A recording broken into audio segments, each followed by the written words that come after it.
continue after the regular city council meeting. So at this point, I'd like to open up the Baldwin Park City Council regular meeting. Today is December 16th, 2015. Do we have the finance? And as I will open up concurrent with the Housing and the Finance Authority. So at this point, I will have, not certain if Pastor Jackson, oh yeah, Pastor Jackson is here. He'll lead us in an invocation, followed by the flag salute. So I will ask all those that are able to stand to please do so at this time. Thank you.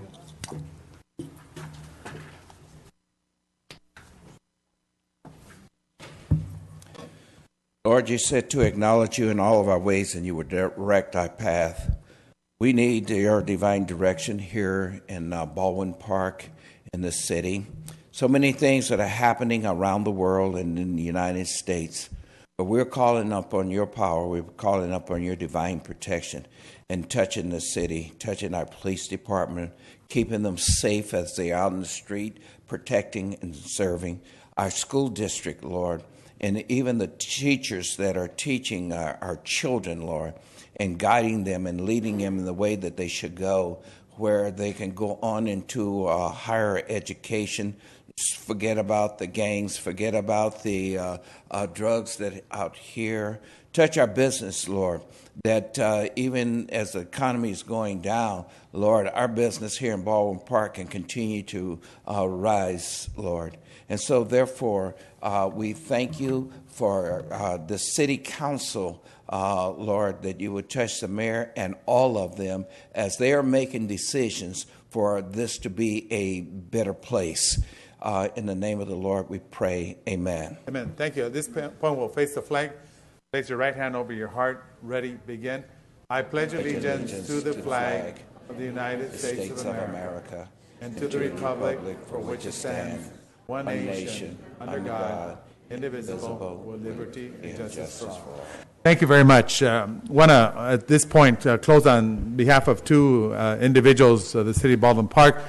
One person who was an icon in the city, that's Margaret Burnett Solanason, who passed away this past week. She was an extremely well-noted and established individual who lived in Baldwin Park over 50 years. She was elected to the Baldwin Park Unified School District, where she served for a decade or over a decade. And her contribution has been immense to the community, Baldwin Park. And she was a perfect role model for all the young women that served or continue to serve on as elected official. We will miss her. And she was a very active senior citizen, a personal friend. I probably have to say, probably touched each and every one of us out here for many years. And one of the most compassionate, one of the most caring, charismatic individual. As a resident of the city of Baldwin Park, we will miss her for her great contribution as an elected official. Second, also Lupe Cortez, another active senior citizen who served on many different capacities in the Senior Citizen Center for many years, a long-term resident of the city of Baldwin Park as well.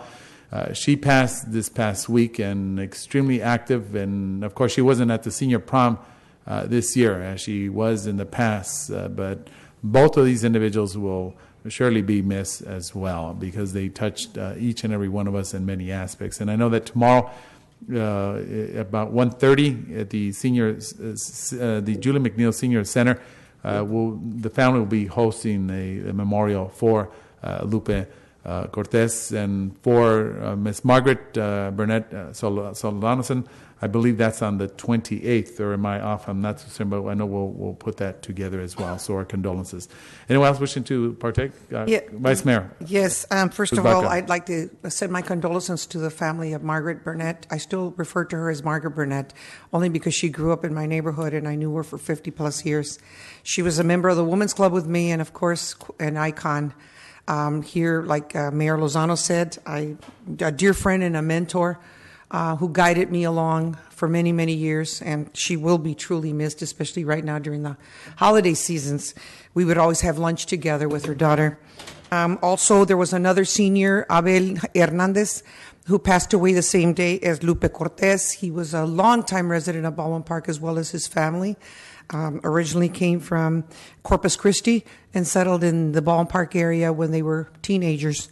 The other one is my cousin, Peter Cruz, who passed away just a couple of days ago from the Techniques Car Club.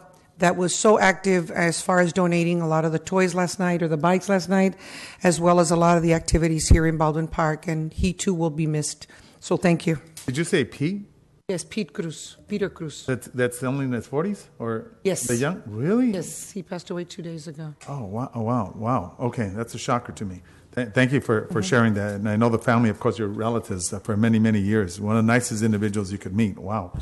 All right, so at this point, anyone else wishing to close? And anyone, if not? No, Mayor, but if I may Yes. make an Oh, announcement. yes. Well, I'd just rather thank the staff yesterday, the Yes. police department, along with our Oh, yes. CEO. A lot of members of our staff were there. We had a toy drive, and it was really successful.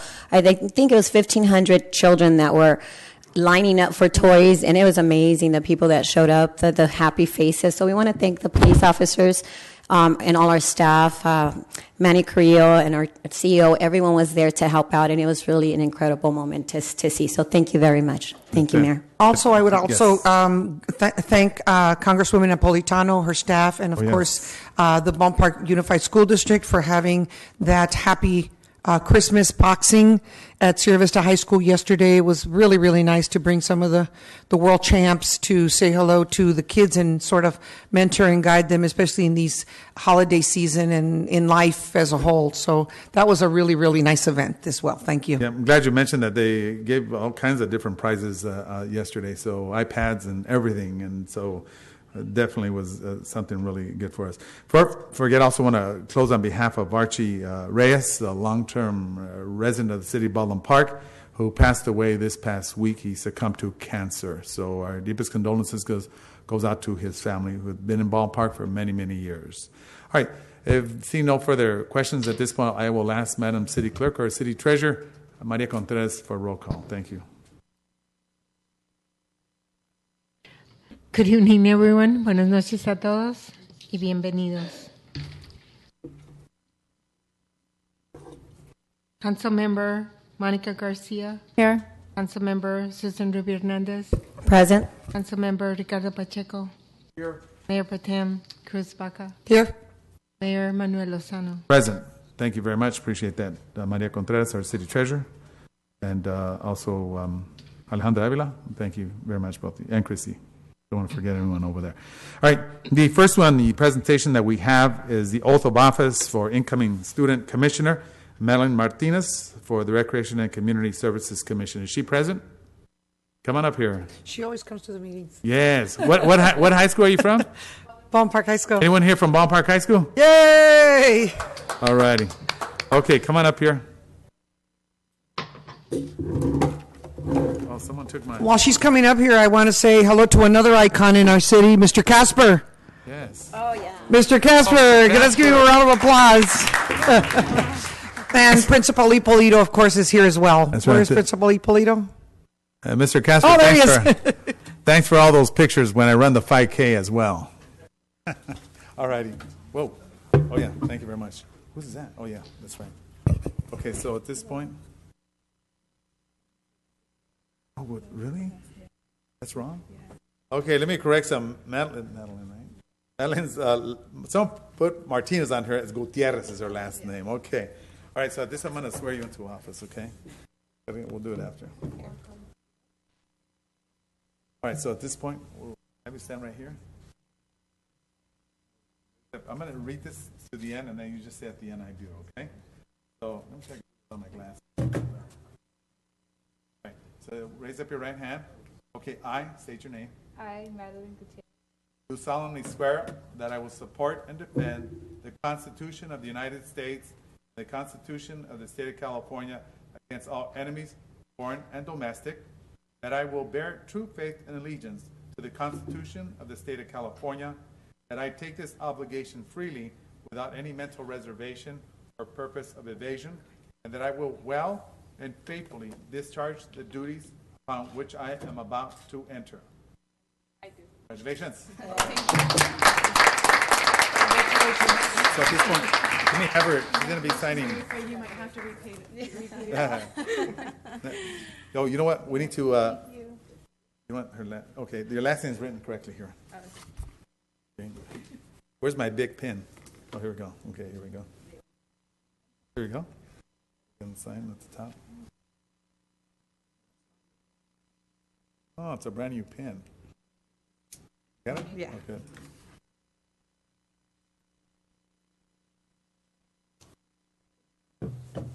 Right, go ahead.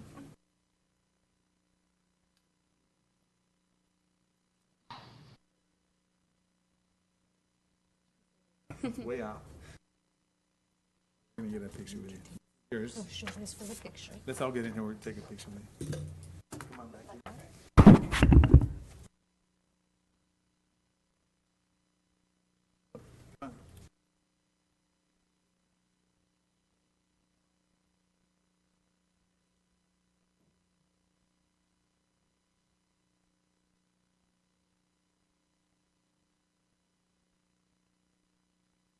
Taconazo. Okay.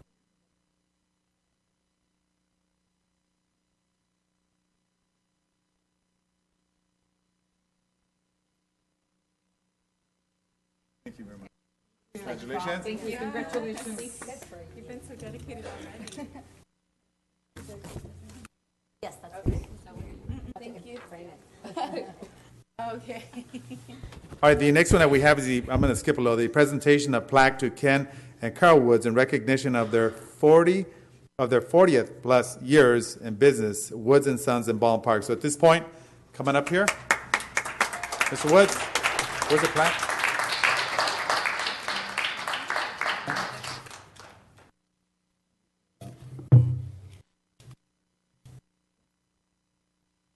All right, we'll make their way up here.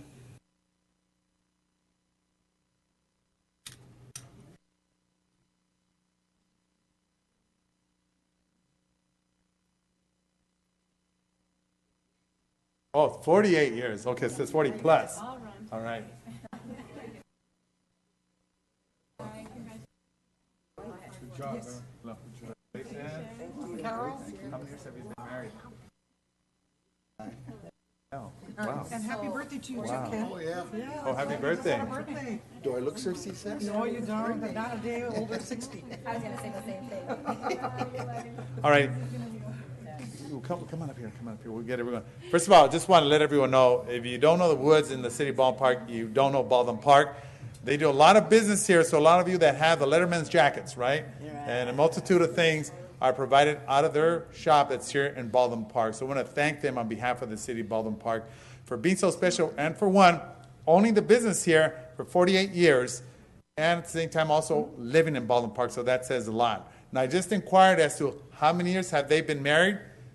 59 years. Okay. Mr. Wood says he doesn't know how he did it. So that's funny because the city turns 60 next year. So actually, you guys are right with us. 60 years. Got to have you up front. So we'll make certain of that. So I want to thank you very much, and I know that your wife, obviously, it's a team together. And she also went through some medical conditions where she wasn't attending here, but she pulled through, and that's what's interesting. And yes, that's right. And she is also a cancer survivor, so that really says what. What times? Okay, 3 times cancer survivor. So I just want to pay tribute to this awesome family that have contributed immensely to the city of Baldwin Park. So on behalf of the city, we present you with this plaque that reads, Ken and Carol Woods. The rest, that's bigger font. That's the words are smaller. It said, Woods and Sons, Baldwin Park, California, in recognition of over 40 years of business in the city of Baldwin Park. Thank you for the unending dedication and service you provide to the residents, regular customers, and community members. The city council wishes you many more years of success. So thank you very much. And what we're going to do, we'll place you in the Baldwin Park now so that everyone knows as well. We'll place you on the actual member on the marquee as well. Okay? Pretty is. Thank you. Now I'm going to hand this to you. All right. Come. Thank you got so some much. words? Thank you. We hope we're around many more years. Our kids are going to take over. Well, they've already taken over, but we're still all working, and we thank all of you. Thank you very much.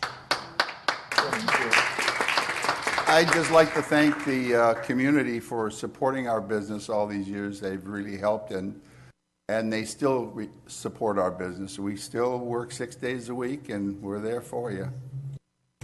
Thank you. Yeah, let's get back here. We'll take a picture. Gene, is that mine? Oh, well, you know what? Let's bring the family up here. They here? Yes. Yeah, come on up here. I don't want to come up. Okay. All right. Come on.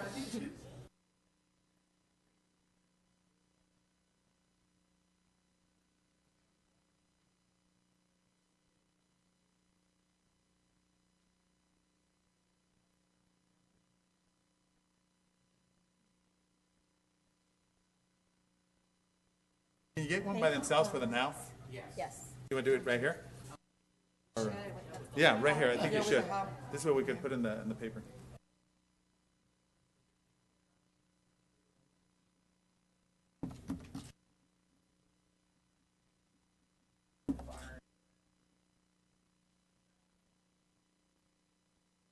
Thank you. Congratulations. Congratulations. Congratulations. Thank you so much. Thank you. Carol, don't let him take sir. one more picture. Oh. The two of you. Okay. One more. Oh. Huh? Of the two of you. Oh. For real, not the Lozano. Oh, okay. 1, 2, and hold it.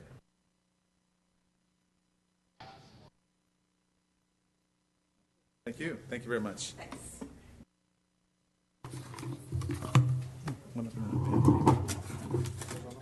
Yes. Yeah, right now. Well, while they're wrapping up, Mayor, I just want to say that we also have someone that has been an icon in our community, our former principal of the Braves, Ms. Jackie White. She's right here. Dawn's. It's true. Recently retired, here with her father, but welcome. We haven't seen you in a little while. Thank you for being here. And also, we have a couple of birthdays, I think, coming up here on the dais. I believe we have Susan Rubio, Councilmember Rubio, as well as Councilmember Pacheco. Does he have a birthday coming up? A happy birthday to there are two council members that are coming up. This is our last council meeting for the month, so I'm wishing them a happy birthday. All right. See, the next one is a presentation of a plaque to Mark Sires in recognition of his business, Cal Discount Glass, for 40 years of service in Ballpark. So let's have him come up here. He is here, right? Bring up his wife. Absolutely. Tell Michelle to come up. Mark, tell Michelle to come up. I remember going there years ago.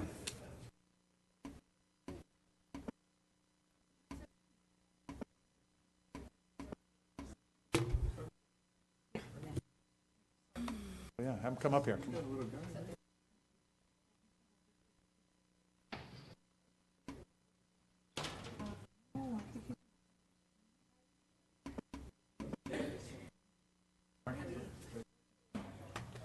Hey, Mark. I gotta buy some glass for you. How are you? So you're in college? I'm glad you're feeling better. How are You're you? in high school? How are you?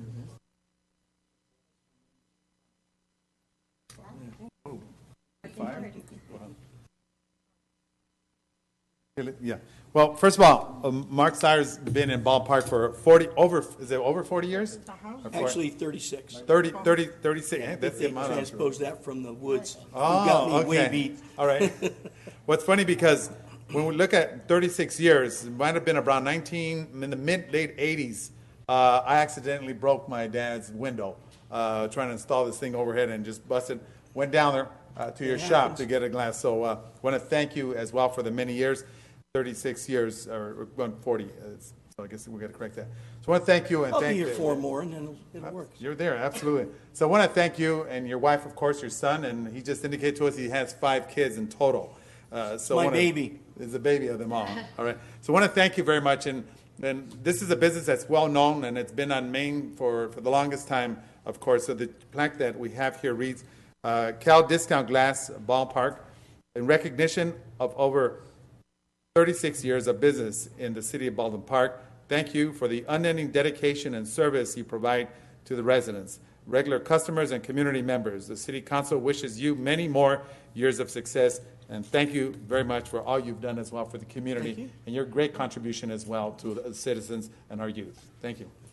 Want to say some words? 36 years, actually 35 years ago, I was given a loan through the city for the business district to buy my buildings. And, of course, we were on a shoestring, and that's how we got started. And so I appreciate what the city's done for us, and it's a great community, and we'll be here for many more years. Awesome. Thank you. Thank you, my friend. Thank you. Yes, absolutely. Just as a testament of the good products they make, my parents bought you probably don't remember, but a mirror for our bathroom back in 1990 or so, the way back then.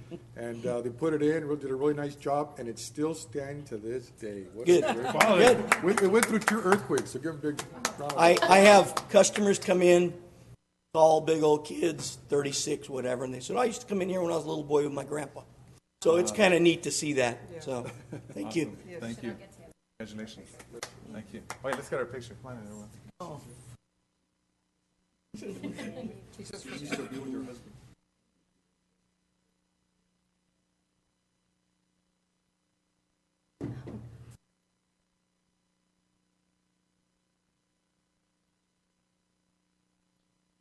Don't trust the other one?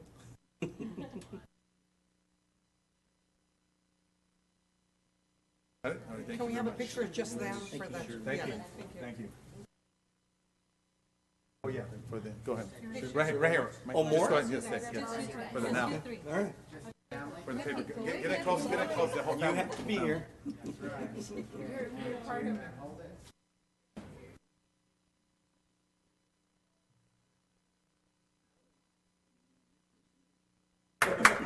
Thank you. Wait, Oh. Michelle, don't Hold on, leave Journey. hold on. Michelle. Okay, come on back. They just want you now to stand over here. No. All right, you guys.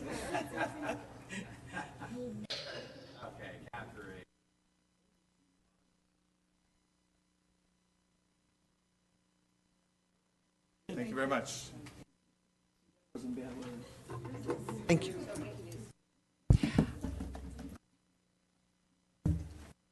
I wanted to recognize just the beginning of recognizing our businesses here in Baldwin Park that have been here for 35, 40 plus years. There's many more that have been here that a lot of us probably remember as going in there either with our parents or as kids. And I just want to thank them so very much for still being a part of our business district, so involved in our community, donate so much to our different toy drives and everything that goes on in our community. So thank you so very much, not only to Carol and Ken Woods and to Mark and his family, but to a lot of our businesses and everyone that gives so much to this community. Thank you. All right, thank you very much. Okay, I'm going to go ahead and move over to be right with you. All right, the next one is the presentation, a proclamation to recognize Jack White, a retired board member of the Ballpark Unified School District. So before I bring him up here, I just want to let everyone know. Jack, if you could just stand real quick before I bring you up here. Let's give a great applause to Mr. Jack White.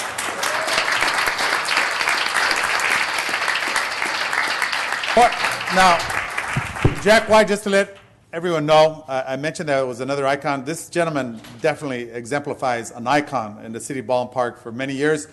I moved into Baldwin Park in 1979, and I met Jack White personally right around the mid 80s, early 80s, I should say. And it's interesting because when I first moved into Baldwin Park, it was a much different community. And we have to recognize him because Baldwin Park has changed, and it was part of the platform that he and those council members set that we are all benefiting to this day.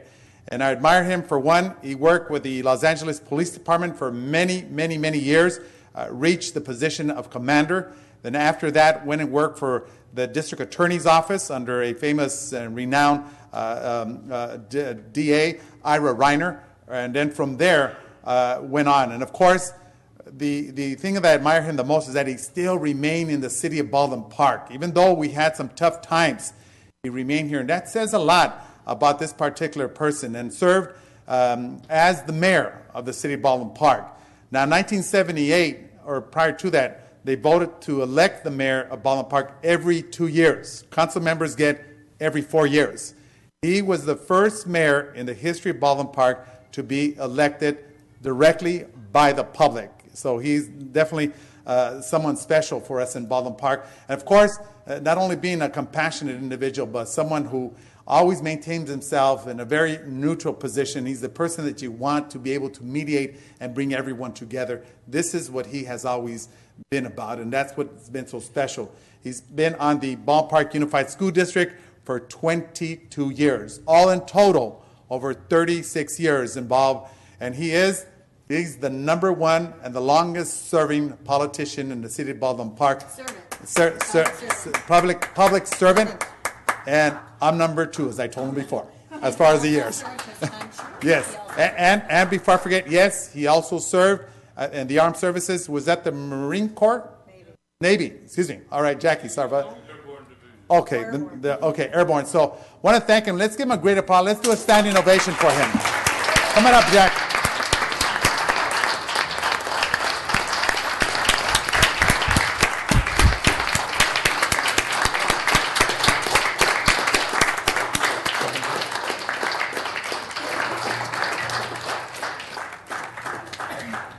Thank you. Now, today we're going to present him with a proclamation, and I'll have Councilmember Susan Rubio read the proclamation. What I did about 2 weeks ago, or a week and a half ago, there was a reception that I attended at the Ballpark Unified School District where I presented him a plaque on behalf of all the council members. That's why today we're going to present him with the proclamation. So it's going to be an honor for me, Jack, to have you sit in the mayor's chair, right that you're here. While we do the presentation here, Jack, have a seat. Ready? You got to get a picture of this one. Long too. bio. And also not with us is his wife, Edna, but we do have his daughter, Jackie White, who was also a principal over at Sierra Vista High School, and all their kids went to all the schools in the city of Baldwin Park. Guess what? Yes, vice principal at Ballpark High School at one time, then went over to SV. So, and a break. And a break. So on behalf of the City of Baldwin Park, we present this proclamation to Jack B. White, member of the Board of Education, December 8, 2015. Whereas Mr. Jack White served 4 years as a sergeant first class in the 82nd Airborne Division, enlisted at the age of 17. He earned a bachelor's degree from the California State University and attended Loyola University, where he did graduate work. He is retired from Los Angeles Police as a Los Angeles Police Commander and retired Chief of the Bureau of Investigations for the Los Angeles District Attorney's Office.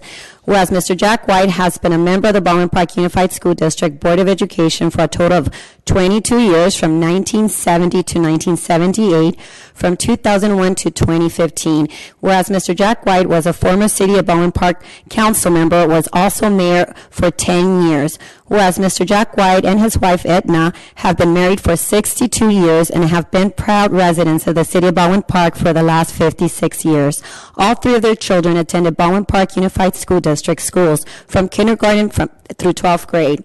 Now, therefore, on behalf of the Mayor Lozano and the council members, Mayor Pro Tem Cruz Baca, Councilmember Monica Garcia, Councilmember Ricardo Pacheco, and myself, Susan Rubio, our City Treasurer Maria Contreras, and our City Clerk Alejandra Avila, do hereby proclaim December 8, 2015 as Jack White Day in the City of Baldwin Park, and thank him for his distinguished service to our community, and extend to his and his family our best wishes, and for him on his retirement and continued success for future endeavors. Congratulations, Jack White. Yeah. Let's get a picture with him here. Before we present that to him, hold on, Jack. Let's get around here. Come on, let's get a picture around here. Then we'll do our picture in the hub. Over here, Jackie. Oh, yeah, come on, Jack.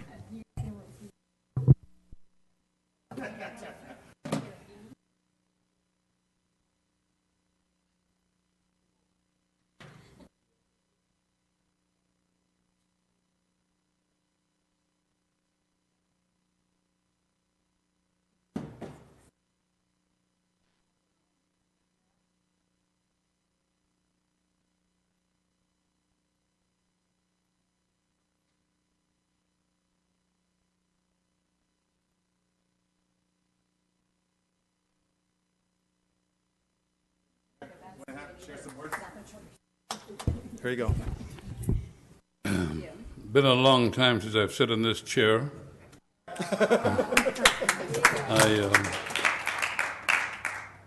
I appreciate the trust that people have had in me over the years, and it's been a pleasure to serve. and I wish the very best for Baldwin Park. And I'm very famous for short speeches. Thank you very much. We'll sit back here. Bring the proclamation. What's your sound? Mighty man, a mighty man. Here we go. Then we're going to do, here, come on up closer to the hub over here. I want to get one of these. Oh, can you hold up?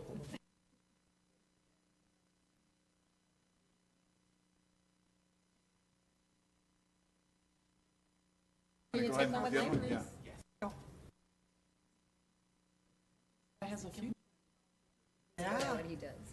Yeah, come on up here. Take him, Mr. Casper.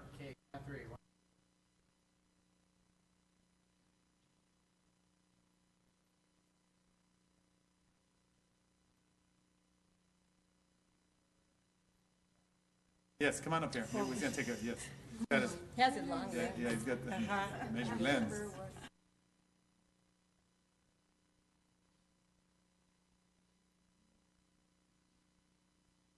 We're going to take one by yourself for the now. Can we do that? Yes. So we'll put a little article on Jack. The now? Yes.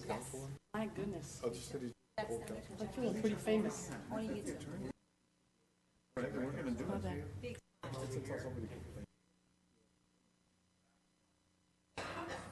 Where? Okay.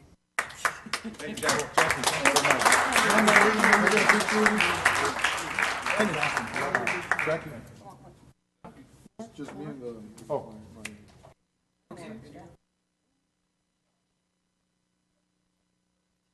I went for Congress. Thank you, Jack. Jackie, just look at that. Thank you, sir. Thank you for everything over the years. Thank you, sir.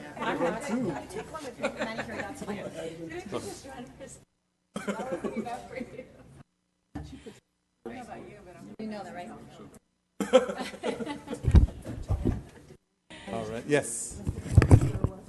Well, real quickly, I will say a few words. It's no secret that the Whites and myself have a really close relationship.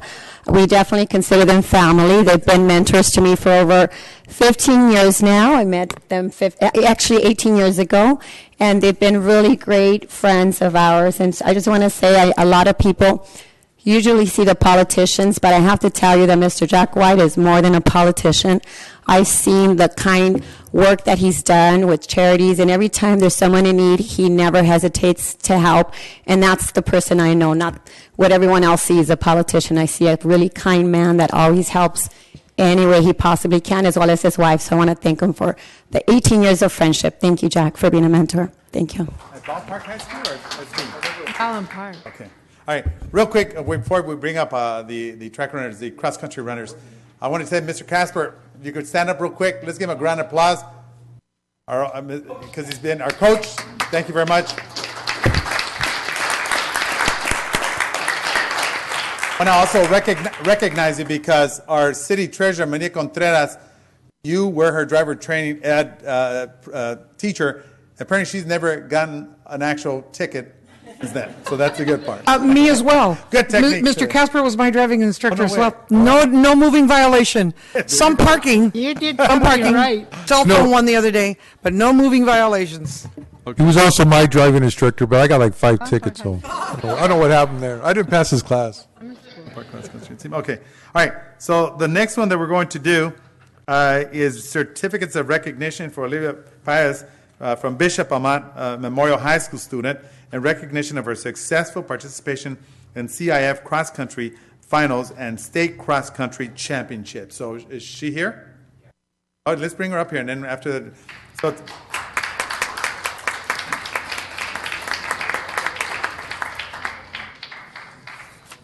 Okay. All right. So we're doing a certificate, right?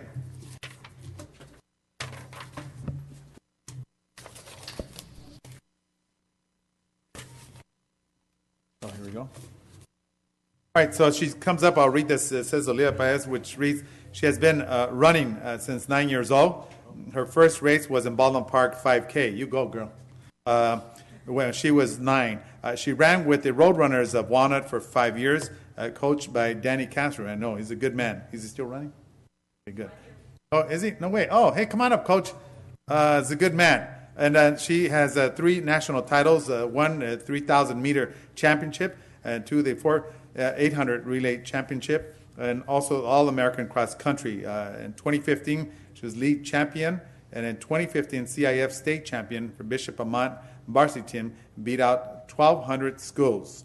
She was recognized by the San Gabriel Valley as the second fastest freshman of 2015. She is also a member of the high school band at Bishop Amat. She plays the drums, and they have become field show state champions in 2015. Her GPA is 3.8. Oh, wow, that's good. Awesome.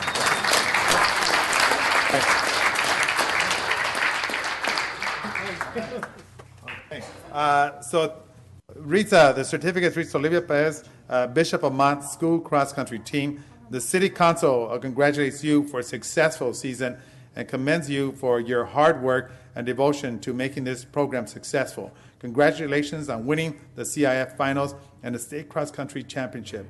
Thank you for the favorable recognition you bring to your school and our community. So on behalf of the City of Baldwin Park, Olivia, thank you very much. Come on up. I just want to say thank you to my coaches, Danny Castro and Dan Ladillo, and my mom, for taking the time to train me and for supporting me. Thank you. All right. Danny, want to say some words? Okay.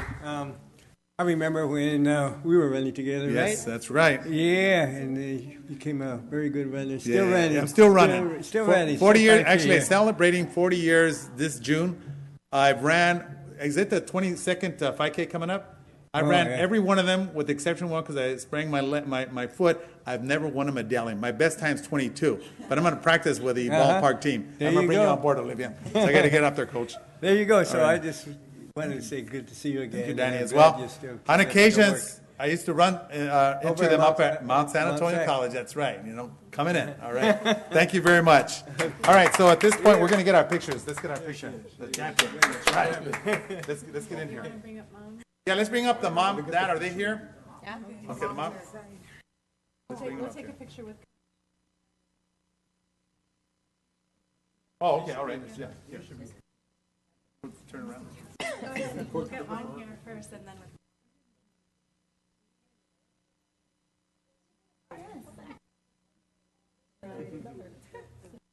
Okay. Come on in. Okay, here we go. Yeah,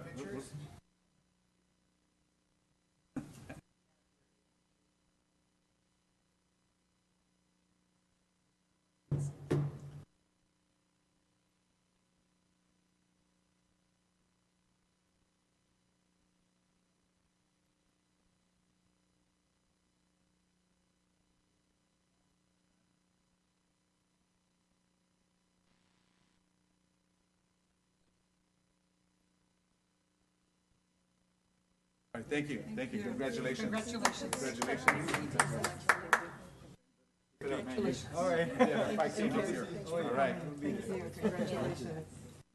Okay.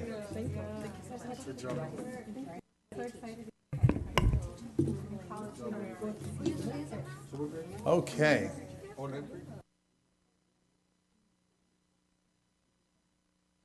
All right. So at this point, we're going to have the certificates of recognition that we have for the Ballpark High School boys cross country team for their success at Division III CIF Finals, making it the state's cross country championship. Congratulations, you guys.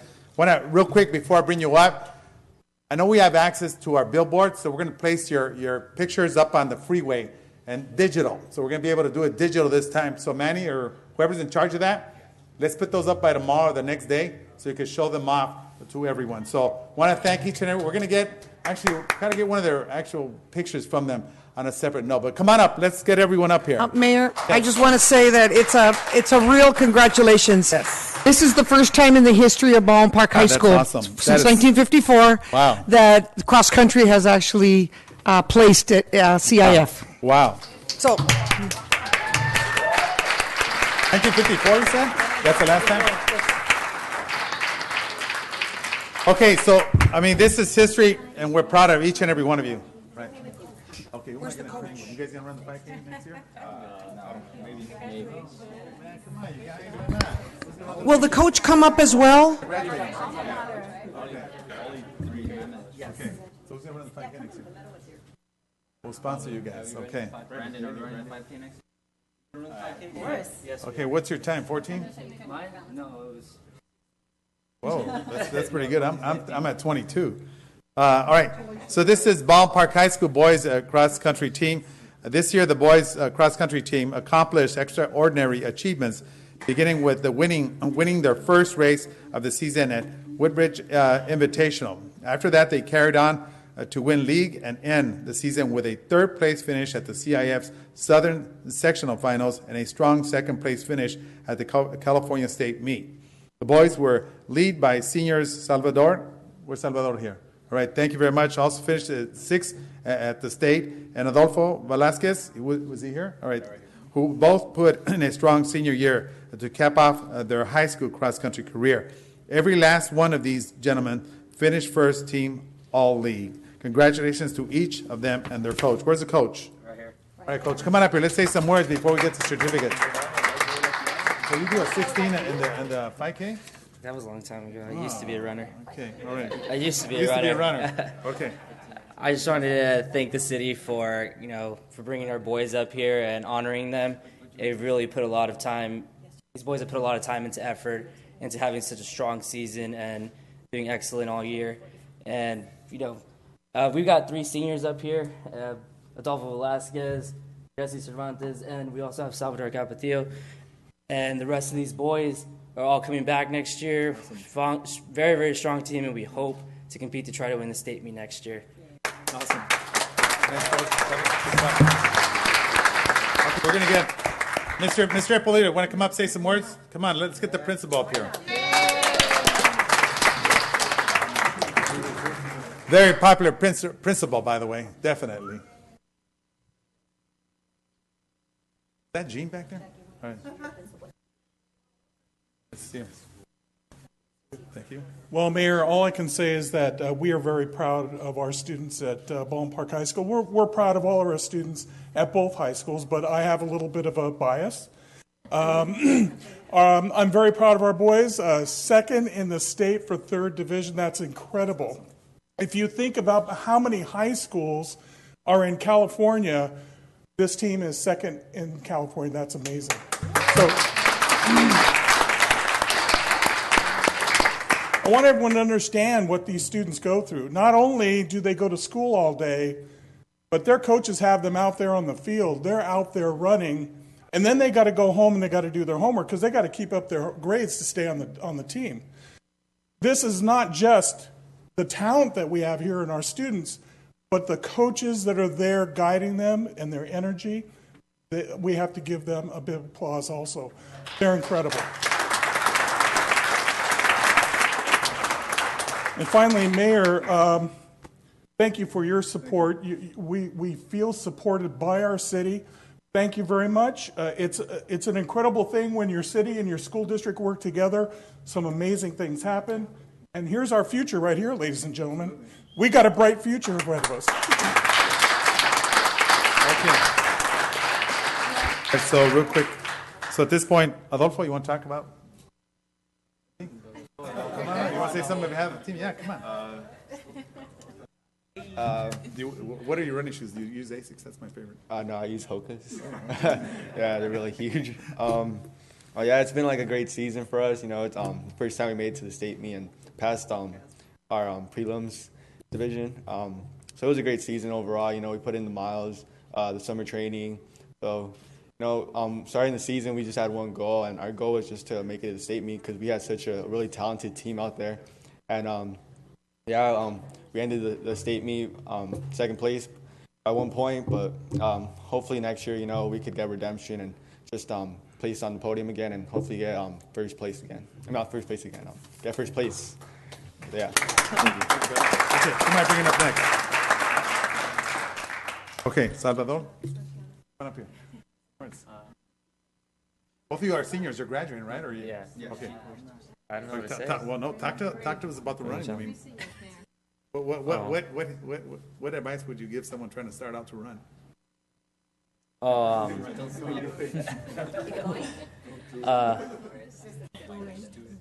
Be like Forrest Gump. No. Well, I would say when you first start off running, don't try to overdo it. Don't overtrain in the beginning, because it's not about how you do in the beginning. It's about how you do at the end. Just if you have a coach, just follow him, trust in him, just like we all did, and we were very dedicated, and we just made it far. Pretty much it. Let's get a picture. Oh, you want certificates? Let's get certificates real quick. We have one more senior. Oh, okay. Here, read those out. Okay, we're going to read out your names, certificates. Adolfo. Jesse. Jose.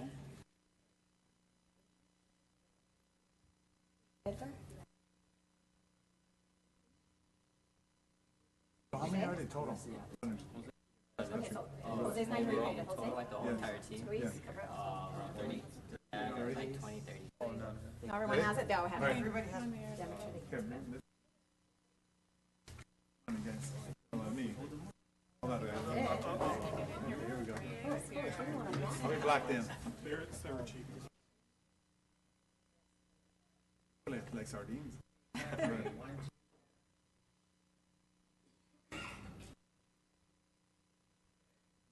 Mr. Casper.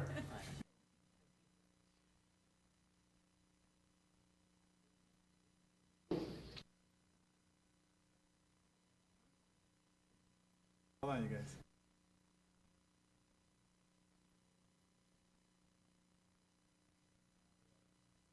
Hey, watch out for the blemishes with this camera.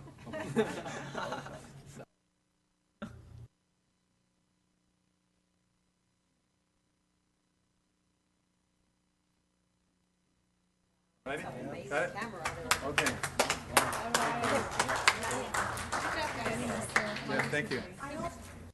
I also want to thank the parents and the booster and all the staff that helps this team to get out there. The parents especially. You're there for them. You're supporting them. I know it's a lot of work to get up at the crack of dawn to take them to some of their practices, and it's very, very much appreciated for you to do that. Know that in the long run it's going to pay off. So thank you, parents and booster parents and everyone else that helps to put this together. Thank you. Thank you. Real quick, Coach, we could see if you guys have an actual picture that we could use for the billboard. Everyone in the uniform. Manny will cover that for you, so we'll place it up along the freeway, and one of our digital billboards that we have access to. All right. So, Mayor, really quick, yes. I just want to say the Circle of Life. Mr. Casper also was a cross-country coach, and he was my husband's coach. Oh. Because he was a cross-country runner. So Al was a runner as well? Yeah. Let's get him out there in that 5K. Okay. All right. Okay. All righty. Okay. So at this point, I will now open up the public communication. Anyone wishing to speak, please state your name. You have approximately 3 minutes. You come up here. Mr. Mayor, yes, good evening. council members, and public. Today is kind of like a homecoming because most of us have Coach Casper, whether it was a driver's ed, a cross-country coach, track and field, and sometimes when I had cross-country, they wanted to leave me at Mount Sac. After I was supposed to drive myself to Mount Sac, go run, they'll pick me up. But an hour later, see how much I ran. They paying attention to them. But on the other hand, I wanted to really speak more about Mr. Jack White. You mentioned a lot of things about him. But there's other things that was never mentioned.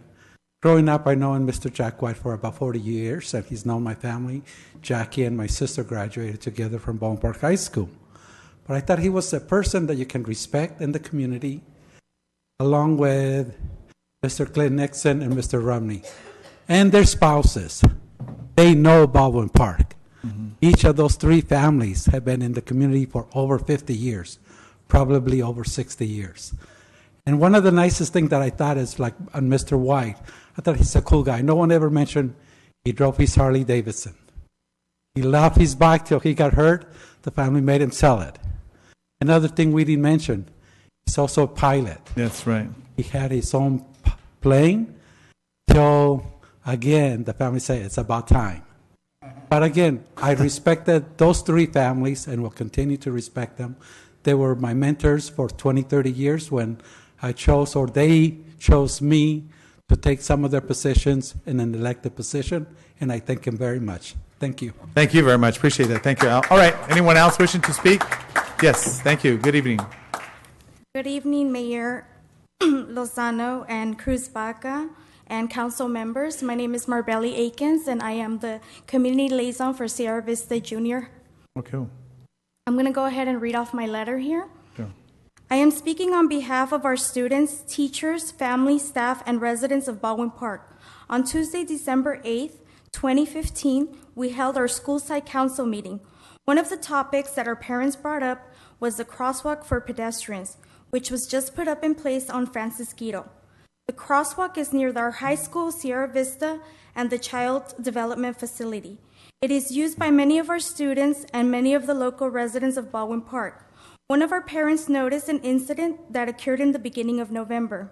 She noticed that the pedestrian almost got ran over by a passing vehicle. Had it not been for other people alerting the driver to stop, most likely a tragedy would have occurred. Parents and residents of the community would like to see blinking reflectors and flashing lights added to this crosswalk, being that it gets dark outside early and many of our students use it after their sports and after school activities. Hence, we would hate to see a tragic accident happening to any of our students or any human being. Parents and residents feel that this is not a safe crossing zone and it's just an accident waiting to happen. We would like for you to follow up with myself and our principal, Ms. Chavira, so we can go back and answer to our parents on our next school site council meeting, Tuesday, January 12, 2016 at 2:45. You are more than welcome to attend our school site council meeting to further discuss this information and inform us more with what other actions we can further pursue in solving this matter. All righty. Thank you very much. I'll comment on that at the end. Okay? Thank you very much.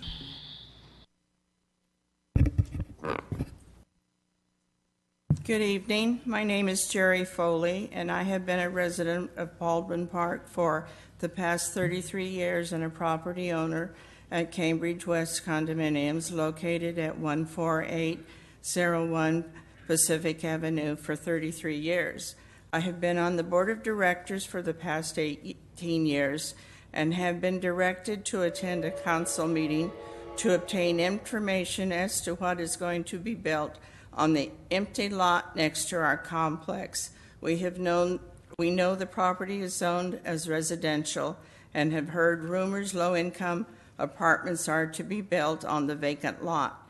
Many of our residents are concerned about their property values and the types of people who would be living next to our property. Our community is not gated and has two entrances into and out of the complex. We have problems with people coming into the complex, drawing graffiti on our signs, block walls, mailboxes above our door frames, or whatever flat surface can be found. Mailboxes have been pried open. We have installed a camera. People are coming into the complex, throwing bags of garbage in some of the patio areas that are not enclosed, packages or envelopes being delivered by UPS or other carriers being stolen. In the summer, homeless people coming into the complex to use water faucets to bathe, even removing their clothing. We even had someone come into one of the patios that is not gated to defecate. The board installed a new lighting system in our parking lot this year to hopefully keep people from using this area as a makeout place, but it has not made a difference. The community's concern has a decision been made as to the type of housing going onto the vacant property at this time, or when will a decision be made? Any answers the council can provide would be greatly appreciated, not only for me as a property owner, but as a board member, that I can provide answers to our board members as well as concerned community members at Cambridge West. I would like to thank the mayor and the city council for letting me address the council this evening. Thank you. Thank you. I will make a comment about that at the end. Thank you. All right, moving on with public communication. Good evening. Hi, good evening. My name is Lorena Chavira. I'm the principal at Sierra Vista Junior High. Thank you. So regarding just what our home liaison had described earlier, I do want to add to that. We are very grateful for the city installing the recent crosswalks at both Francisquito and Robinette, as well as the one off of Foster, and I believe it's Sparland. It has helped with the students being able to cross and to get to school and from school with all the activities that go out throughout the day.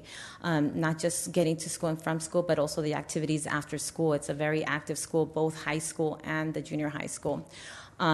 But we do also request for the blinking lights, just to add to the safety.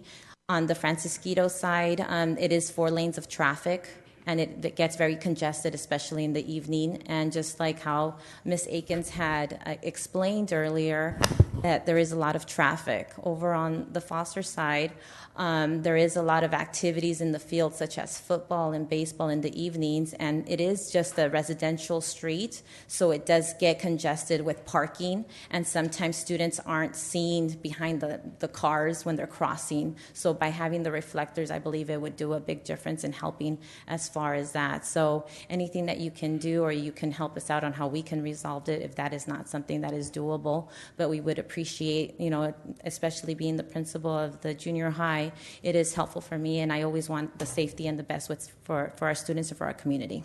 Thank you. All right, thank you very much. Appreciate it. And I will make comment at the end. I just want to add real quickly, if I may. How old is your son?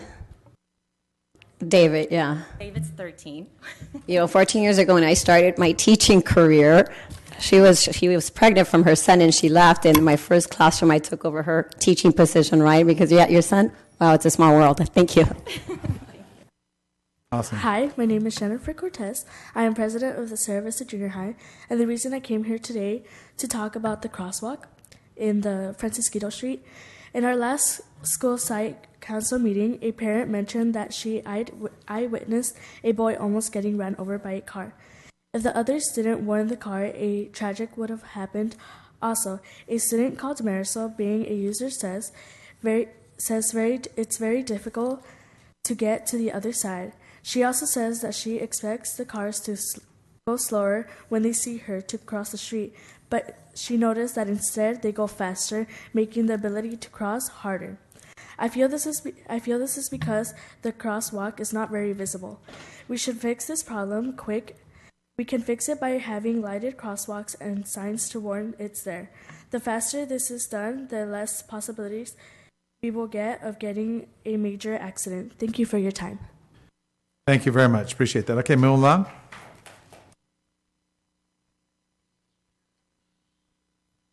Margarita Vargas. I just want to, last meeting I couldn't attend because I was in a conference, but I wanted to thank you for the street lights that now are working in Ohio Street, that's right. Baldwin Park Boulevard, and Los Angeles and La Rica. And I feel so much safer. I don't have to go all the way to Stewart to cross Los Angeles Street. And my granddaughter feels really good that she can walk to Santa Fe by herself because, the light is there. And so thank you very much. And the other thing is I want to congratulate publicly Mr. White and for all his accomplishments and all the things that he did for the community. I've been living here almost 40 years. And I remember always being some part of the community doing something. And his daughter, Miss White, was teacher for some of my oldest kids. And she knew my youngest daughter when she was a baby.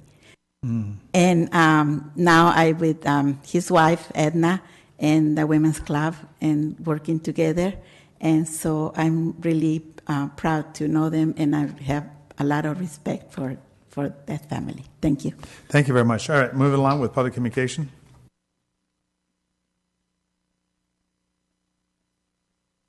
Thomas Carey, former resident. I'm probably the only Northview Viking in here. Probably not a good thing to say. I was here at the last meeting, when you were sworn in. I was very surprised about those mariachis you brought in here. I enjoyed that. I don't speak Spanish, but I do enjoy traditional Spanish music. They find it hard to believe for somebody, but I like the melodies, the music that's from the traditional style. Especially with a deep bass. Like it like that. But I did enjoy the reception also afterwards. There was a lot of good things to eat over there. Of course, some of those things I wouldn't touch with a 10-foot pole anyway. But there were a lot of things over there. And also, I mentioned it last time about the rat poison. Yes. Susan Rubio, like Ed Hernandez or Roger Hernandez or Judy Chu or somebody to introduce a bill in Sacramento to ban such things. Okay. There's a lot of danger with things like that. Other animals eating that. It's not a good way to go. I don't want to say too much, but it really needs to be. There's plenty of ways that they got the traps where they go inside and nobody sees anything. Yes. And also, I was going to cover about something else, but I'm going to skip that subject about the terrorism and all that stuff. So, I know it's on the agenda here about the medical marijuana. No, you don't want that here. There's no reason for that. So many of these people that are claiming medical illnesses, if anybody would qualify, I could with all the aches and pains I have, but I won't even go near it. Never have. I don't see any point. They don't want people smoking cigarettes because they cause all kinds of health problems, but yet they allow them to smoke marijuana. Isn't it the same difference? Except with the marijuana, you're high when you're driving. At least with the cigarettes, you're not that. I don't even know how this got off the ground. And you got people grow houses and all kinds of problems all over the place. Pit bulls in the works guarding these things and stealing electricity off the grid. There was something else I was going to talk about. I can't remember what it is offhand. Oh, when you recognize places, recognize Engine Dynamics over on Pewanee at 4152. Been here for years. They've been over there for more than 38 years. Neil Nielsen and John Avery. It was Jim Clark's Engine Dynamics originally, but they bought it in 77. Okay, Thomas, Okay. I believe I'm not. Okay, thank you. Thank you, sir. Appreciate that. All right. So at this point, anyone else wishing to come up and say anything? Okay, if not, I'll close the public communication. All right. Okay, real quick. At this point, the first one about the crosswalk that was brought up, and I'm familiar with that particular area in Francisquito. And it is important. We'll have Mr. Dan Wall. We could address that. I know that at one time we had these blinking lights right off of Baldwin Park Boulevard near Monterey Street, and they worked for a time, and they never, I don't know if it was maybe just a trial run. So we could definitely put those type of blinking lights in that area. So we could do an assessment, of course, study that particular area, because it is an area in the street that's traversed by literally hundreds, if not thousands, of vehicles, because it's the entry point to West Covina, to La Puente, Ambassador, and everything else that goes to that area. So give us back a report so that we could also submit it to the parents of the particular concern over at Cerro Vista Junior High, as well as the daycare center, I think it is. Is that what it is? The child, yes, that's right on Francisquito. So we could do that, and we'll have an update to the city council and an update to them, as to the individuals that are here today as well. Also, yes, go ahead. Mayor, excuse me, I want, what is the date of that meeting that you said that you're having?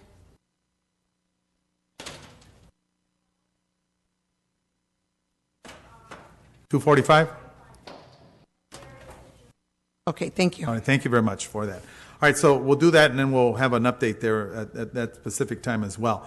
The individual that came up here, the board president from the Cambridge area, just want to let you know that parcel has been sitting for years. I moved here in '79, and it was empty, maybe 3-4 homes in there that were eventually tore down. There are no plans for any type of apartment dwellings to go up in that area. There have been discussions. We've met with several developers, but nothing has been confirmed. And we're looking at single-family homes, more like townhomes type. They are not low income, so those are going to be a whole different type of concept of development if and when it does occur. So just want to let you know that at this specific time. Yes, the parcel has been sold off, but reassure, no apartment dwellings will go in there at all, period. So just that you know, and if you could let all the residents from the Cambridge area know that is something that City Council would not support as well. So then we'll go over, again, it was brought up, the traffic by the young individual and as well as the principal. Again, we're going to have our Director of Public Works conduct a study, look, assess, and even if we need the police department to do a study on their behalf or set up the radar, we're going to do all that as well because we want to make sure everyone's safe. And of course, everyone throughout Ballpark, I have to let you know, wants a street light just about everywhere. And you guys didn't ask for one, but I'll tell you right now, I know about at least over a dozen areas that everyone wants a street light. It's about 150,000 to put one up. And we know there's potential consequences and areas that are highly traveled and potentially dangerous. So we're going to look at everything in general. So just to let everyone know that particular area. I'm trying to think, did I forget anything else? No, I think that's the only thing that we have at this point. So just want to we're going to keep in touch with everyone, and all the residents and all the members. We'll probably make it down to your meeting, okay? All right, so at this point, I will now go into the consent calendar, and we do have items 1 through 10. I will pull item number 10. I will pull items number 6 and 11. Okay, 6. May I motion to pull items, to approve items not pulled. 11. What's that? Hold on. 11 Motion to is a approve public items hearing. that were not pulled. It's not part of it. So we'll just say you want number 6. Yes, All right, number 6. Which number did you want, Mayor? Number 10. I'm pulling number 10. Okay, motion to approve all items except 6 and 10. All right, I'll second. Any objections? See none, so move. All right, this one, item number 6, which is approve and adopt resolution number 2015-104, authorizing the chief executive officer to approve settlement claims with the settlement authority of up to $24,999, consistent with the government code section 935.4. So at this point, Vice Mayor Cruz Baca. I would like to be able to continue this to I guess it's the second meeting in January. I need to research this a little and ask a lot of questions like I always do, if you please. All right, so at this point, is that a motion? I make a motion. Second. There's second. Any objections? See none, so move. This item will be moved over to the second meeting in January. All right, item number 10, we pulled that one out, which is the approval of the awards of project number 2015-016, Walnut Creek Nature Park improvements to Principal Contractor, Inc. So we'll have legal counsel that will also adopt or say some words on this particular subject. Thank you, Mr. Mayor. The city received one bid protest from CASA Construction, Inc., that's K-A-S-A. The city attorney reviewed the bid protest in consultation with the Public Works Department and recommends that the bid protest be rejected. Any alleged technical irregularities or typographical errors in Principal Contracting, Inc.'s bid are immaterial and inconsequential and should be waived by the City Council by awarding the bid to the lowest responsible bidder, Principals Contracting, Inc. Thank you, Mayor. All right, thank you, legal counsel, for that. So I'll go ahead and approve with the material that was just read by the legal counsel, and that is my motion. Second. Any objections? See none, so move. All right, at this point, we will now go over to the public hearing, item number 11, which is to conduct a public hearing and introduce ordinance number 1382, which amends the Baldwin Park Municipal Code to prohibit medical and recreational marijuana dispensaries, cultivation, delivery, and mobile dispensary. So at this point, it's the Honorable and the Distinguished Amy Harbin. Thank you, Honorable Mayor, Council members. I'm actually here tonight to introduce you Abraham Tejas, our Associate Planner, and he's going to give the presentation. Thank you. Thank you, Amy. Good evening, Mr. Mayor, council members, and members of the audience. This item is an amendment to the city's municipal code prohibiting medical and recreational marijuana dispensaries, cultivation, delivery, and mobile dispensaries. In September of 2015, the Governor of California signed the Medical Marijuana Regulation and Safety Act into law, the MRSA. The act requires local jurisdictions to adopt an ordinance to either regulate or prohibit the cultivation of medical marijuana by March 1st, 2016. If regulation or prohibition is not in effect by March 1st of next year, the city will lose its land use authority over cultivation, and the California Department of Food and Agriculture will immediately become the sole licensing authority. Just to give you a little bit of background, in order to be in line with the Federal Controlled Substances Act and as a response to the California Compassionate Use Act of 1996, the city of Baldwin Park originally prohibited medical marijuana dispensaries. But the city's current prohibition ordinance does not explicitly prohibit cultivation. As a result, staff determined that the city's current code prohibiting dispensaries will not address the MRSA requirements. Staff also determined that the current Baldwin Park prohibition does not address other medical marijuana uses as indicated in the MRSA, and it does not address any recreational or non-medical use of marijuana either. On December 9th, just last week, Wednesday, the Planning Commission voted 5-0, adopting resolution PC 15-15, recommending that the City Council will adopt ordinance number 1382. And as such, staff recommends the explicit prohibition of all medical marijuana uses as indicated in the MRSA, as well as recreational marijuana uses. Staff and the Planning Commission recommend that the City Council open public hearing and following the public hearing, introduce for first reading by title only and waive further reading Ordinance 1382 entitled An Ordinance of the City Council of the City of Baldwin Park, California, amending Baldwin Park Municipal Code, Subchapter 153.120, Part 10, entitled Medical Marijuana Dispensaries, and modifying Subchapter 153.220.140, M definitions, medical marijuana dispensary, to be consistent with state law. This concludes staff's recommendation. I have a question, Mayor. Is yes, that go okay? ahead. That's fine. That's fine. In cultivation, does that mean indoor growers as well? Yes, from what we understand, yes. Okay. Does it specifically say that, or are you just thinking that it says that? Because cultivation sometimes means, like in Oregon, that it's for the outdoor growers. My understanding is that it does include both indoor and outdoor. Thank you. Any grower. Thank you. All right. Okay. Thank you, Vice Mayor Cruz-Baca. At this point, I will now open up the public hearing, and I will entertain all those that are speaking against. So it has to be for the actual subject matter. Yes, Thank you. Of course. Yeah. Go ahead, yes, Mr. Gary. The police have enough to do in this city without dealing with this, too. There's no reason for these things to be here. They breed crime and they bring questionable elements to the area. You just go over to L.A., you'll see. They show it on the news once in a while. And they get robbed, and people get killed in places like that. Mm-hmm. There's no reason. You know how I feel about it. I could qualify. I've got back pain. I got things. I'm not interested. Only your potheads are interested in these things. And maybe the terminally ill, where all other medications, they're on their way out and they need relief. But the in-between and the young, you got to set an example for the youth here that you don't want these kinds of things here. I don't even know why they even allow it anyway. It should have been more tightly regulated right from the start.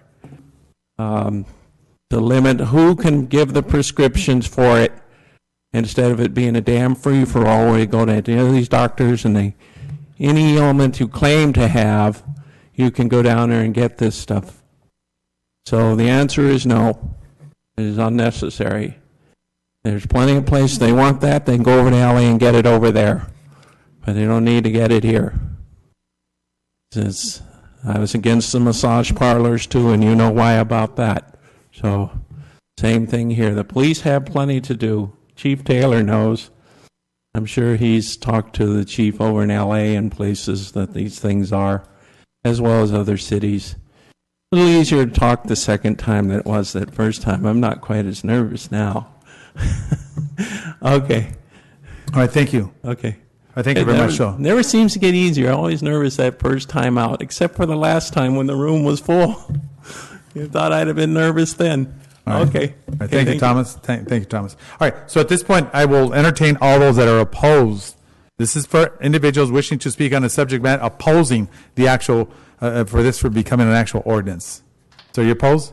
I'm not, but can I speak in favor One of moment. this? Hold on. At this point, anyone else wishing to speak that's opposing the potential ordinance? Okay. At this point, I will now open those that are wishing to speak in favor. So at this point, introduce yourself. Thank you. Appreciate it. Sorry about that. No problem. Thank you, Honorable Mayor and City Council members. My name is Jacob Dunn. I'm the Executive Director of So Eden Organics. Mm-hmm. First of all, this is a perfect segue, actually, from the last speaker. So I'd first like to pose a rhetorical question to the City Council and Honorable Mayor this evening. Do any of you have a close family member, friend, or any person in your life at all with a severe form of epilepsy? Now, what about cancer or undergoing chemotherapy treatment? What about chronic pain or multiple sclerosis, PTSD, and the list goes on? Now, if the answer to this question is yes, imagine telling that person, I'm sorry you cannot buy your medicine in your city or even the San Gabriel Valley. Now, I want you to keep this thought in the back of your minds while I continue speaking. I'd like to first address public health and safety concerns. Public health and safety concerns about medical marijuana dispensaries are often cited as reasons for prohibition efforts. In fact, the California Police Chiefs Association has claimed, quote, drug dealing, sales to minors, loitering, heavy vehicle and foot traffic in retail areas, increased noise, and robberies of customers just outside dispensaries are common ancillary byproducts of medical marijuana operations. But contrary to this fact, or the statement, I'm sorry about that, to the statement, numerous studies have shown actually a decrease in crime around medical marijuana dispensaries. For example, the RAND Corporation in 2011 found that crime reduced significantly around medical marijuana dispensaries. Furthermore, a UCLA study in 2012 published in the Journal of Study of Alcohol and Drugs found that because of measures dispensaries take to reduce this crime effort, for example, things such as doormen or video cameras, that it increases guardianship in areas that it actually deters possible motivated offenders. And I could go on. And let me address the original reasoning for prohibiting medical marijuana by the City Planning Commission. So basically, the intent of regulating medical marijuana dispensaries is to ensure consistency with federal law and minimize adverse impacts on properties. This reasoning may have worked in the past, but it will not today. Colorado, Washington, Oregon, and Alaska have since legalized marijuana, and it's been almost 2 years since Colorado and Washington have legalized marijuana, and the findings are this. There has been no federal interference, and secondly, there have been major fiscal benefits. Mayor, your time's up. Okay, thank you. You know, just go about maybe 2 minutes, but go ahead. Go ahead. Thank you very much. I appreciate that. There have been major fiscal benefits, including taxes and increased tourism, decrease in violent crime, no increase in youth marijuana use, and traffic fatalities, and a massive drop in marijuana arrest, in effect saving the city and the state millions and millions of dollars. Lastly, I would like to touch on those fiscal benefits a little bit more. Mm-hmm. Taxes, application, and licensing fees would contribute significantly to the city. Arrests and judicial savings are huge. And a boom in ancillary businesses such as security firms, laboratories, alarm systems. This is about bringing jobs and bringing us out into the open. I'm a business owner. I want to come out into the open and say, look, I want to work with the city, and I want to start a business with Baldwin Park. I want to work closely with the city and the police and show that smart, educated people can bring this to the forefront, and this is history in the making. Thank you very much. All right, thank you. Thank you very much. I appreciate it. All right, yes. Question, if that's okay. Oh, yeah, to him? The gentleman, come on up here, sir. We have a question. Absolutely. I know that there's a problem with regulating the money. The money issue is a problem right now. The banks are trying to figure out a way to regulate. whether it's through a credit card or whatever. You say taxes and you say revenue, but if the banks aren't recognizing the transactions, how could they possibly regulate how much they're making and who they're paying it to? I can understand your concern. That is a problem that a lot of people are working on. Not all banks have said we will not work with marijuana businesses. Some banks have completely flat out said no. Some banks are open to that. Okay, thank you. All right, thank you very much. At this point, anyone else wishing to speak in favor? No one else? Okay, at this point, I will now close the actual public hearing. I just want to say just real quick, of course, this is a very controversial situation, and I believe it's been on the ballot 2 or 3 times where it's the outcome has been very interesting. And yes, there are individuals that utilize this particular substance for medicinal use, and it's understandable. The gentleman mentioned some valid points there. As controversial as it is, of course, everyone has their differences of opinion. Now, what I will support that we adopt the actual ordinance itself based on the fact that if we do not, just so that we know very clearly, if we do not adopt this ordinance, then what will happen, the state will then take it over, and they will be the sole proprietors of how the actual regulation of the actual business is conducted in the city of Baldwin Park. Even though we may have differences of opinion, I think it benefits us. I think what we're seeing in the state of California is what's occurring in some of the other states, and that's probably where it eventually will go. I think that a lot of Californians have been very vocal about it, and of course, it's I think it's around the corner. So at this point, I would support it in the sense that I don't want the state to eventually come here and regulate it for us. So this way, we have control if and when we do decide in the future that we want to support this type of business. I'll second. Okay, so there's a motion. There's been seconded. Are there any objections? If not, let me go ahead and just read the actual ordinance. City Attorney, Legal Counsel, on what did I do with it? Okay, right, so here it is. And again, making it very clear, there's absolutely no way we're going to have the state, not that I won't even talk about this governor, but we'll just go on that part. Where's it at, Legal Counsel? Here. The actual, I don't know what I did with mine. Bear with me.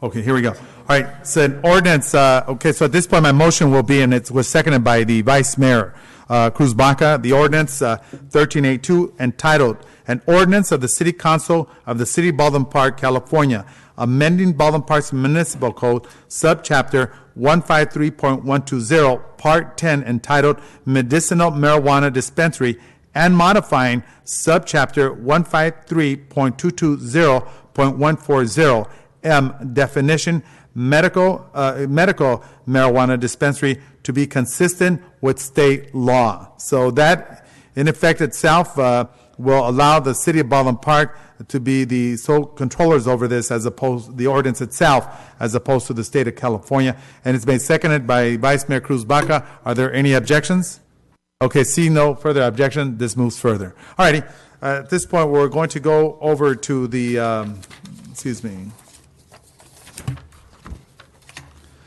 We'll go over to the reports of officers, the number 12, which is the Memorandum of Understanding for the 2016 Greater Los Angeles Homeless Count Up in Program. So who's conducting this? Hi, my name is David Dang from Los Angeles. Thank you, sir. Yeah. Very important. Yes. All righty. I just want to let you know that we put a packet on your desk here. My name is David Dang, and I'm from Los Angeles Homeless Service Authority. I am your Regional Homeless Count Coordinator for the San Gabriel Valley. I am here to talk about the homeless count. In your packet, there is information regarding the results from the 2015 homeless count and the 2016 MOU. The homeless count is an annual census of everyone experiencing homelessness in the Los Angeles continuum of care. These are the official numbers used by policymakers, service providers, and the U.S. Congress. Why is the homeless count so important? The information gathered is vital to ending homelessness. The goal of the homeless count is accuracy. We can begin to identify trends such as veteran homelessness, families, and domestic violence. It changes policies and brings funds to be used by service providers. Most importantly, these are people, not numbers. I'm going to explain the role of an opt-in partner. And a role of an opt-in partner is to appoint a lead coordinator to oversee the count in your area, secure a deployment site, designate a deployment site coordinator, recruit volunteers, provide security at the deployment site, ensuring your jurisdiction covers all identified census tracts. Volunteer recruitment will consist of faith-based organizations, agencies, schools, street outreach with agencies like Volunteers of America, New Directions, United Way, and even assistance from the Masons. I understand that Baldwin Park opted in last year for the 2015 homeless count and would like to continue this partnership for the 2016 homeless count in an effort to end homelessness. I'll be happy to take any questions you may have. Thank you. All right, thank you. At this point, council members have any questions? Yes, I have a couple of questions. Council member? Well, the reason I asked to bring it back with someone that can give us information last time is that I was looking at the report, and initially it said that we needed to provide 64 volunteers, to commit 64 volunteers, and that comes with a location, and I believe it was security. There was a lot of things put on the city in terms of what we needed to provide, and I wasn't sure. You know, when we look at the staff that we have and the money that goes into it, I just wanted to know if there's any information you can give us with all the information that we gather. How do we leverage the information that's provided? I mean, just as an example, I mean, when we do the census, we want to know how many people we have. We know there's resources brought to each community based on that. Mm-hmm. When you find out about the census, you know, I heard you say earlier that there's money, resources brought into the community. Yes. I'm sorry, but I don't remember last year, based on what we provided, what kind of resources we can get, because we know it's a problem. We definitely want to collaborate. We want to work with you, but I want to know, what can we do to bring resources to Baldwin Park? You know, since we're providing that kind of service and that kind of count, how do we benefit to help, you know, that community that's out, you know, homeless? Can you provide some information on that? Sure. I just wanted to go back to the volunteers. We did make a correction in this packet right here, where the tab is. We went to 32, correct? Yes. Okay. Went down to 32. And regarding to the resources, HUD has changed it used to be a biannual count. Now it's an annual count to better understand homelessness, so they can provide services to communities that need it. But so who determines, you know, what communities benefit? I mean, I don't know if Susie's here that she can answer that. Have we received those services? I can schedule I can have my senior analyst come for the next city council meeting, and he could better answer that question for you.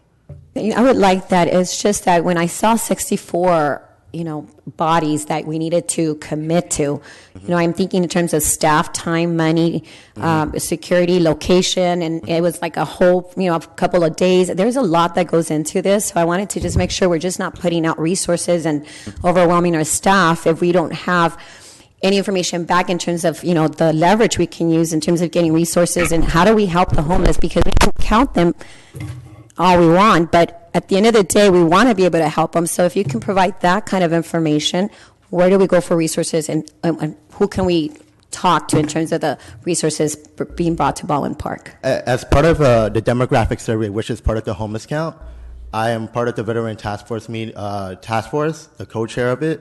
And what we're doing right now is focusing on veteran services. Okay. So during the demographic surveys, we have our surveyors come out and identifying veterans and connecting in the services that day. It's basically a streamlined services for the demographic survey who veterans are identified. We are going to work towards other subpopulations such as domestic violence and families, but for the moment, I am working towards the veteran population. Can you share some of the services that you provide for those veterans, if you don't mind? Sure. So there's different services such as Volunteers of America and New Directions within San Gabriel Valley. that can help with Section 8 vouchers, temporary financial assistance, and also furniture, and just get them move-in ready, and a lot of case management just to get them in. Part of the process is actually identifying a veteran on the streets and connecting them with services. Then it's a long process. It's called coordinated entry system, where they go through a series of interviews and questions to see what kind of services they qualify for. Now, do you guys gather data in terms of where we started, let's say a few years back, every year, how many people we're servicing, and is that population decreasing, the homelessness population? What's happening with the numbers? So the numbers, if you look in your packet, Baldwin Park last year during the street count, 97 was identified. We're trying to, as we progress as regional coordinators, we are getting better at counting. So we're counting underneath ditches, riverbeds. So the number might increase, but that does decrease points from our cells.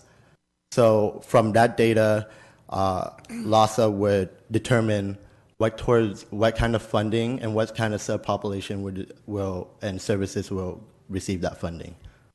You know, I'm really eager to, like I said, to collaborate and work with you, but I still almost feel like I want to come to a special meeting before our meeting to really like have a one-on-one. If you can bring that, you know, the person that you said would have more information, sure, just so I can see how we can even push on our end to help you, because yes, we really want to just make sure that we're taking care of our homeless population. But again, I want to see the data. I want to see what we can do. I want to see the resources. Again, that's a lot of staff time and a lot of, you know, energy that we're putting into this. And I really just want to see it in a smaller sense. Like I said, I want to collaborate, but if we can bring it back in terms of, you know, a special meeting or, you know, at 6 o'clock where we can have a dialogue in a smaller setting, would that be okay with everyone? Well, Mayor, I'd like to chime in on this. I do want to ask, and I understand that we do need more information on services that are available to the homeless. Mm-hmm. It does seem like in the city of Baldwin Park, we've had an increase in homeless, although from what I understand in LA County, the number used to be 58,000 and now it's down to 44,000. Correct.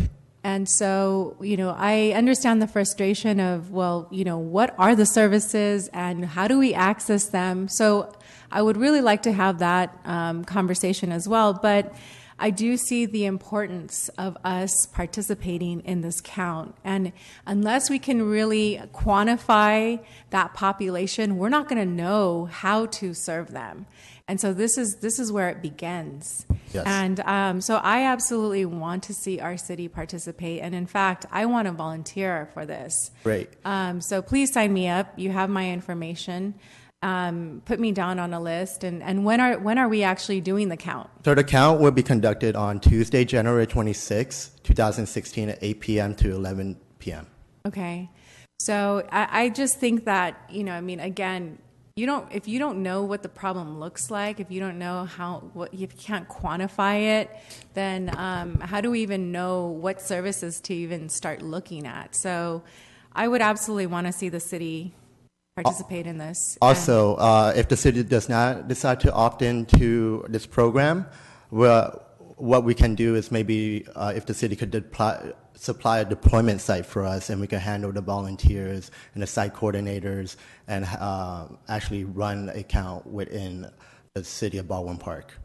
Well, what I would say is, like I said, I'm eager to participate and work with you because, like I said, on our end, we want to work with you so we can provide, you know, whatever resources we have. But I want to see our population here in Baldwin Park being taken care of, and I think I've heard it before. I could see it increasing in our streets, and that's really a big concern for me. And I know sometimes we just automatically sign up for things and we don't necessarily see the results. But I heard you say January 26th, which I know is very close to our next council meeting. Is going to be second week or third week of January, which may be a little late.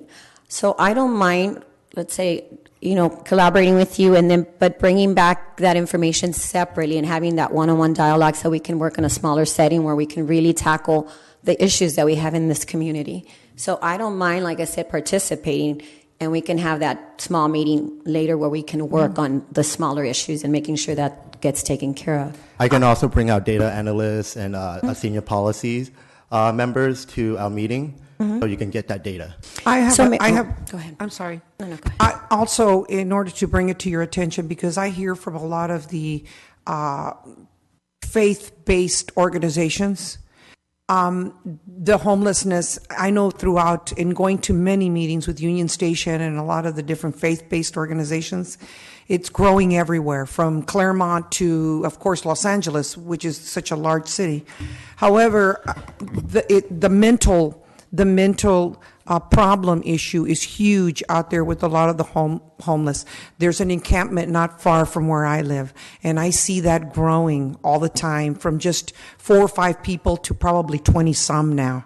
So the churches are calling me and telling me that they're sleeping in their corridors. And it's become like a daily thing, because of course they sleep against the wall. A lot of the people give them something to eat or some money. So if you could please reach out to the churches, our faith-based organizations, I think that they can assist you with helping you and pointing you in the right direction. 97 seems very low for Baldwin Park. I'm going to tell you right now, just going to the camp that's right there by the 605 freeway in Ramona, which is El Monte, Baldwin Park borderline, there's probably more than 97 right there alone. But we do hotspot sessions with cities and whoever opts in, and that way we can identify the areas that you know as a community, so we can have special teams go in there. If it's too dangerous, we have our outreach special teams to actually go in and start doing the count and maybe reaching out to them if they can get help. Okay. Also, on the piece of mental health, I did go to a quarterly meeting for San Gabriel Valley, and that was brought up to LASA, and they're looking into trying to incorporate that services within the San Gabriel Valley. Okay, thank you. But I agree with Councilmember Rubio that we do need some type of data or follow-up so that we know where we can find the resources. How can we gear these people when they come to us, or we see them at a McDonald's or at a Target parking lot, wherever it may be, that we could have a phone number or some type of resource where we say, you don't have to be living out here. You can go here, whether they're a veteran, whether there's mental illness or whatever it happens to be.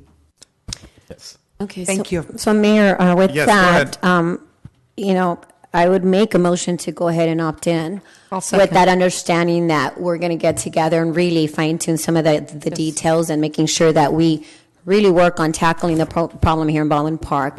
But thank you. So I think because of the time constraints, I think like I said, it's opt in, but we'll have that meeting later where we can tackle the issues that we discussed. All right, so that's a motion. And I'll second. Yes. Second, any objections? See none, so moved. All right, thank you very much. Thank you so much. Appreciate that. Thank Very you. important subject. Thank you. All right, so the next one that we are... Okay, so we're going to go to item 13, which is reorganization of council, selection of mayor pro tem. So at this point... I nominate Councilmember Rubio. I brought some facts here, Mayor. And if you'd like, I can read them to you, how the order was. That's fine. On December the 21st of 2005, David Olivas had been the mayor pro tem, and Marlene Garcia on December the 6th of 2006 was next as mayor pro tem. On December the 5th of 2007, it was Anthony Bejarano. On December the 17th of 2008, it was Monica Garcia. On December 16th of 2009, Ricardo Pacheco. On December the 1st of 2010, it was Marlene Garcia. On December the 7th of 2011, it was Susan Rubio. On December the 5th of 2012 was Monica Garcia. On December the 4th of 2013 was Ricardo Pacheco. On December the 3rd of 2014, it was myself, Cruz Baca. So I nominate Councilmember Susan Rubio for Mayor Pro Tem because it is her turn according to the facts and the paperwork that I have here. So, Mayor, I'd like to chime in on that. So, I'd like to know, first of all, the order that we've been following, because I understand that usually it's by, kind of the seniority, who was elected first. And so that would be Ricardo, and then I would follow, then Susan, and then Cruz. And Cruz was Mayor Pro Tem last. So that would tell me that we should start at the top with Ricardo and then go through that order of seniority. that would be my recommendation. And so with that, I would motion to make Ricardo Pacheco the mayor pro tem. Okay, real quick, there's a motion on the floor. I have a motion, but I just need to answer her that Ricardo Pacheco was just mayor pro tem in 2013. Councilmember Garcia and Ricardo Pacheco have both had 2 turns as mayor pro tem, where Councilmember Rubio has only been once since 2011. And this is nothing personal. This is only what's sent to us. And I'm reading off of what the order is. The order is that it's Councilmember Rubio's turn to be the mayor pro tem. Well, like I said, I mean, I think it goes by an order that we need to follow on this council. And it makes sense that if you were last as mayor pro tem, you were the most recently elected. And so, that would tell me that we should start at the top with Ricardo, who has been, he has the highest seniority. Then I would follow then Susan and then you, so that it's a full rotation. But he was just mayor pro tem in 2014. Right. I replaced him. Right. Well, but you also were just the mayor pro tem this year, Yeah, and so that's why 2015. I think that the order should begin. Again, so that there is an order. I think there was somebody, kind of let you be the mayor pro tem, and kind of skipped. I'm not really sure how that happened. I don't either. But I think that, if we go with seniority, what it tells me, you were mayor pro tem last. So then if we look at who's next, in my mind, it's Ricardo, and then I will follow then Susan, and then you will be again. Because that's the order that we've been elected to. Can you tell me who was mayor pro tem in 2009, 2010? Ricardo Pacheco was in 2009, and then Marlene Garcia in 2010. And then who else after And then that? you in 2011, Monica in 2012, Ricardo again in 2013, and then I was in 2014. I don't understand, the seniority has never been a role. What would always happen is everyone, if you look at the schedule, every 4 years, everyone gets their turn. Every 4 years. If you look at that, every 4 years, every single one, Ricardo, Marlene, every single member of this council, every 4 years, like clockwork, every 4 years, everyone gets their turn. Right to this year is the 4th year. And that means that it's always been a rotation. You're saying we've never selected anybody on seniority, because I've been around long enough to see people that just got on the council to become, other than the vice mayor, become mayor pro tem the first year they come in. Why? Because they replace the outgoing person, and that outgoing person happens to have had their turn next. So the rotation has always remained the same. It's never been about seniority. And at that point, I've been here also long enough. Ricardo was mayor pro tem 2 years ago. Now is Mayor pro tem Cruz Baca, and you want to give it back to him. To me, it's clear there's only one point, and that's to skip me. This is not personal, but the rotation has always remained. I would like to keep the integrity of the rotation going, because then what happens, then it becomes political every year. To this day, I haven't seen that happen. It's always been a rotation, and I would like to continue the integrity of this dais. Every 4 years, everyone gets their turn, regardless of seniority. And at this point, again, he was mayor pro tem 2 years, and it just doesn't make sense that you want to make him mayor pro tem again when he just had his turn and skipped me.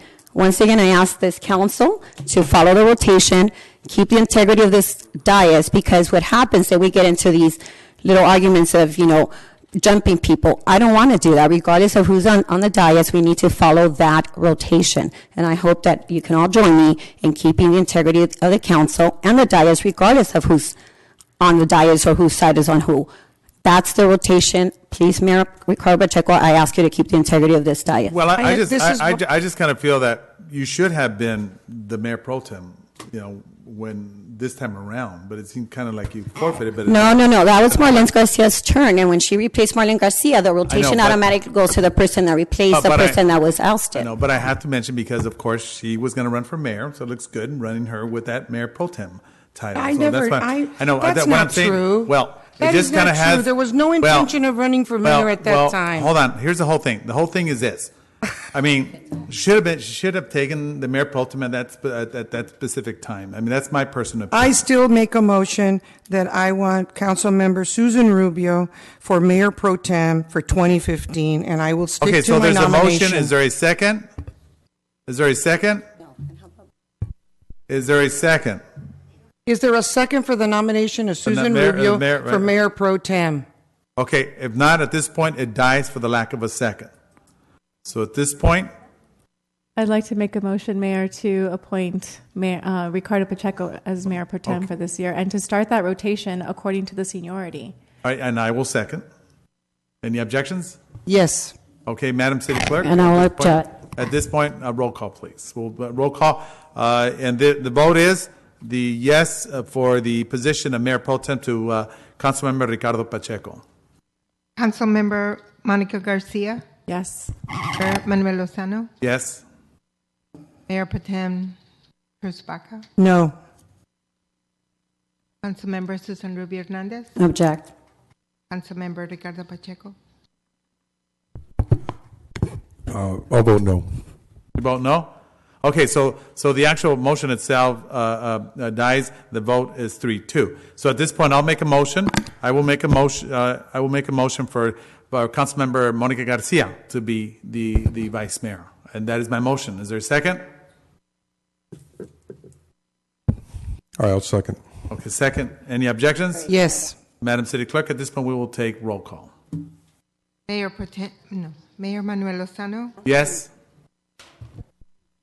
Councilmember Ricardo Pacheco. Mayor Pro Tem Cruz Baca. No. Councilmember Susan Rubio. Object. Oh, okay. So one objection. Okay, so at this point, the motion passes. It's 3-2. All right. So at this point, you become the vice mayor in Ballpark. All right. Did you ask? Did I get asked? What's that? Yeah, Ricardo. Yes, the motion passes 3-2. All right. So at this point, the new vice mayor becomes Monica Garcia. Monica, did you vote? No, that's why they didn't Oh, ask. I thought you did. I thought it said yes. Okay, go ahead. All right. You didn't call on me, Marie. No, I didn't. All righty. Hello. Councilmember Monica Garcia. Yes. All right. So again, okay. Thank you. So the vote is 3-2, making Monica the vice mayor at this point. All right. So at this point, we're finished with the reorganization. All right. So we're going to do the transitional stage at this point right now, and we're going to go have the city clerk show change the titles.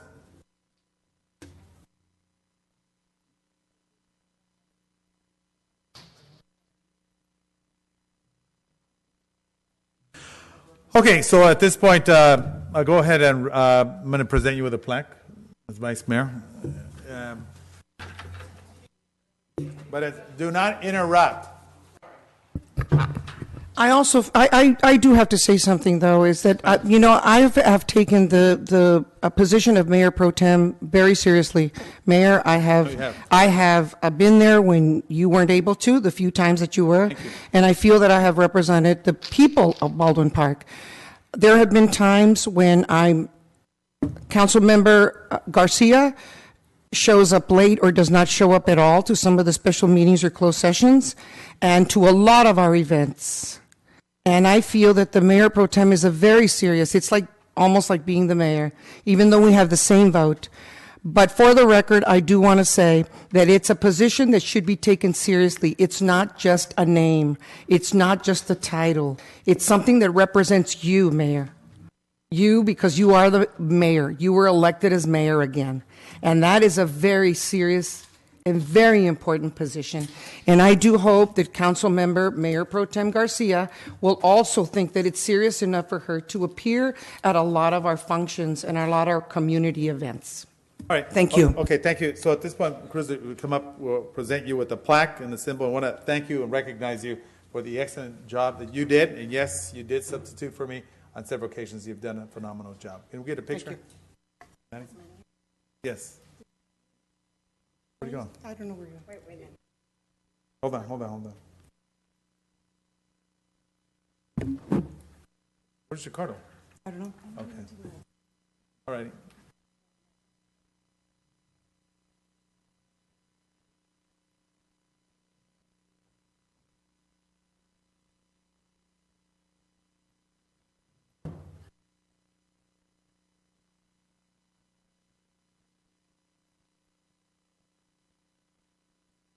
All right, thank you. Thank you very much. Congratulations. All right, so at this point, I'm going to go ahead and, unless council members have any questions, I'm going to close out the city council. We do have the finance and the housing authority. So I'll move for adjournment of the city council meeting. Okay. Hello? Second?